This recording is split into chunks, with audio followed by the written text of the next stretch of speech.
Today we're going to talk about the development of cognitive and executive function skills across the ages of 3 and 8. We'll talk about themes like pretend or symbolic play, how that helps development, theory of mind or understanding the motivations and beliefs of others as separate from your own, executive function skills, and numeracy skills. If you remember the children in the Solomon Islands in the video who built blocks into trucks, it turns out that's an example of a phenomenon called pretend play. The giants of developmental psychology, Jean Piaget and Lev Vygotsky, felt that the ability to engage in pretend play was extremely important to development. This is the kind of play where one thing stands in for another that's not actually physically present. They viewed pretend or symbolic play, which is another word for the same idea, as separating ideas or things from the words that refer to them. And so this is the beginnings of representational thought. By preschool age, play acting can actually get pretty complex. So children can play act, for example, a market by shopping, buying, selling, negotiating a price, and giving change. They can resolve a conflict that comes up in everyday life. And so they can start doing this by integrating social and cognitive development, learning about how to negotiate between different people with different kinds of thoughts, beliefs, and motivations. Play, it turns out, is something that can be facilitated and is an important part of supports like pre-primary education, early education, of course play at home and in communities. So can teachers facilitate learning through elaborated play? And the answer is yes. It turns out that this form of play can be supported when teachers do things like ask kids what they might be feeling when they're engaged, for example, together playing with blocks or with a game. Ask them what they're trying to do, what they're trying to achieve, what their goals are. Ask children how they might resolve a conflict, get multiple points of view. Teachers can ask children for suggestions and feedback. They can encourage creativity in alternate ways that children could be working with particular kinds of toys, with symbols, or with meanings. Pretend play is a step on the way to abstract representation of ideas, which was Piaget's next stage of cognitive development. This understanding that one thing can represent another is really the basis for a lot of human experience. For example, in language, the role of metaphor; in art, the role of representational and non-representational imagery; in poetry, the creative use of language and imagery; in movement and dance, complex communication about things that aren't, again, physically present. All of these are skills that are built in early childhood. Another fundamental social skill that develops during these years that's related to cognition is understanding that others have thoughts and beliefs that are coming from a different perspective than yours. And this is called theory of mind. And without theory of mind, children actually can't learn how to manage the increasingly complex social interactions of early childhood. So as adults, we know that others can hold a belief that is technically false because they may be lacking some information. So you yourself may have a piece of information that someone else lacks, for example, and that someone might therefore have what's called a false belief.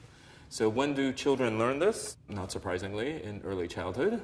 Simon Baron-Cohen, who was a famous developmental psychologist, did a very well-known experiment in 1985 showing exactly at what age children can learn that others can have these false beliefs. So he did an experiment. The child was brought into a room with an experimenter, a doll named Sally, and the experimenter showed the preschool-aged child that Sally has a marble in a basket in front of her. And there's also a box to the side of the basket, but Sally has put her marble in the basket. Then the doll Sally leaves the room, or is taken out of the room, and while Sally is gone, the experimenter moves the marble from the basket to inside the box. And when the doll Sally comes back, the child is asked, where will Sally look for the marble? It turns out by age 4, but not age 3, most children understand that Sally may have a belief that's false, that the marble is where she left it, not where the child knows it is. So understanding that others have different beliefs than yours is key, and it seems to develop, at least in that sample, between the ages of 3 or 4, and so it's primarily during this kind of preschool age period of early childhood. Having the theory of mind to understand that people's beliefs come from a different set of information than yours is key to later social interactions. At this period in development, we do sometimes also see deficits in theory of mind. And autism, for example, is a set of disorders where children have a hard time understanding that others have a different set of perspectives and beliefs than they do. Turning to another area of cognitive skills, executive function skills, which sound like something out of business management, but they're actually related to some very basic things that children learn how to do at this age. How, for example, do children learn to follow directions? How do they learn to pay attention to what a parent or teacher is saying when there's a lot of other stuff going on? How do they switch languages depending on who they're talking to? There's been a very exciting area of recent research in executive function, which is at the intersection of neuroscience and developmental psychology. And it turns out that executive function is key to both cognitive and socio-emotional development, as we'll see in this video from Harvard's Center on the Developing Child. Science tells us that brains, minds, are built, not born. And at the center of this dynamic architecture are a set of skills called executive function and self-regulation. Children's self-regulation and executive function are key ingredients in their lifetime performance. It's not just about learning language or learning numbers or learning colors. We have to be able to work effectively with others, with distractions, with multiple demands. These actually are skills that contribute to the productivity of the American workforce. Look at your shapes. What should you have done next? Educators, I think, are looking for just this sort of thing. And when we describe what we mean by executive function, they say, yes, that's it. That's exactly, the problem. These kids, they can tell me these rules, but they can't actually use them. What's this? A toolbox. A toolbox. What is executive function? Safety goggles. Safety goggles. Probably the best way to think about it is sort of like an air traffic control system in the brain. Just like an air traffic control system has to manage lots of airplanes going on lots of runways and really exquisite timing and so on. A child has to manage a lot of information and avoid distractions. We really think of it as involving working memory and inhibitory control and mental flexibility. Take a situation where a child is having to take turns. So first of all, the child has to have inhibitory control. The child has to be able to stop whatever he or she is doing and let the other child take a turn. Cute. But when it's your turn again, you also have to remember what it is you're supposed to be doing. So that pulls on working memory. If the children who are taking the turns after you do something unpredictable, you have to be able to adjust what you're going to do next. And that requires mental flexibility. So we see from this video that executive function can build another area of cognitive development, and that is quantitative reasoning or numeracy. An important idea to understand: young children can learn much more than simply counting and memorizing numbers. And quantitative reasoning, for example, includes concepts of order, of magnitude, learning about shapes, but also learning about how shapes can interact and combine in space, and the kinds of simpler arithmetic that are the foundation for later math skills.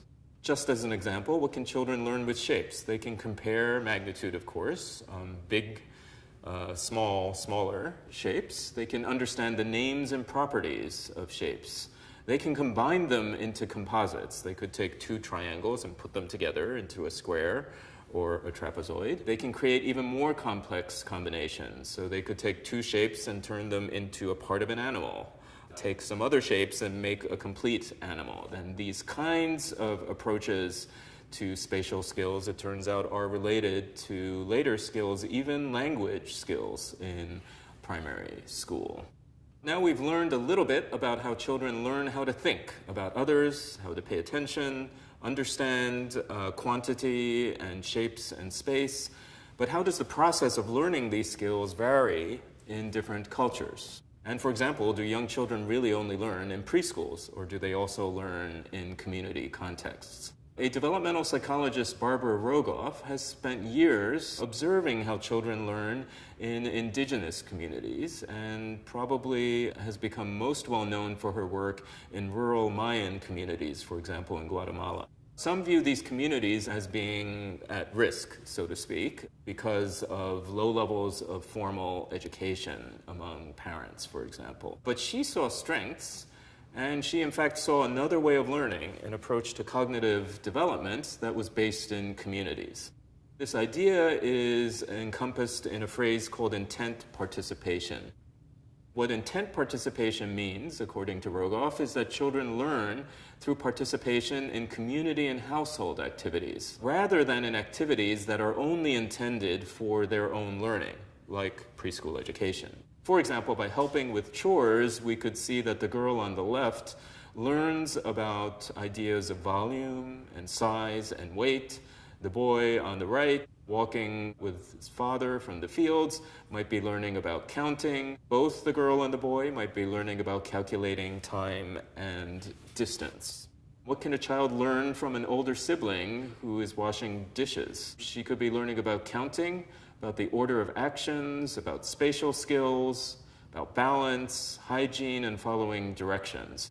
One simple daily household routine might be building numeracy and quantitative reasoning, physical development, executive function, and all in the context of a single set of actions.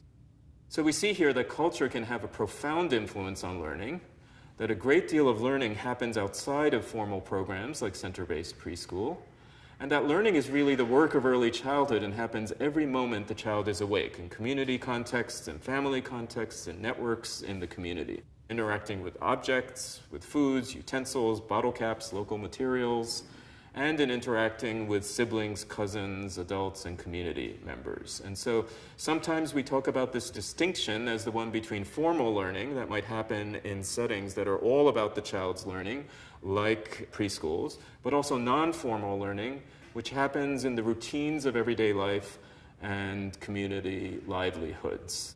I hope you come away from this with some idea that non-formal learning can be very powerful in cultural contexts.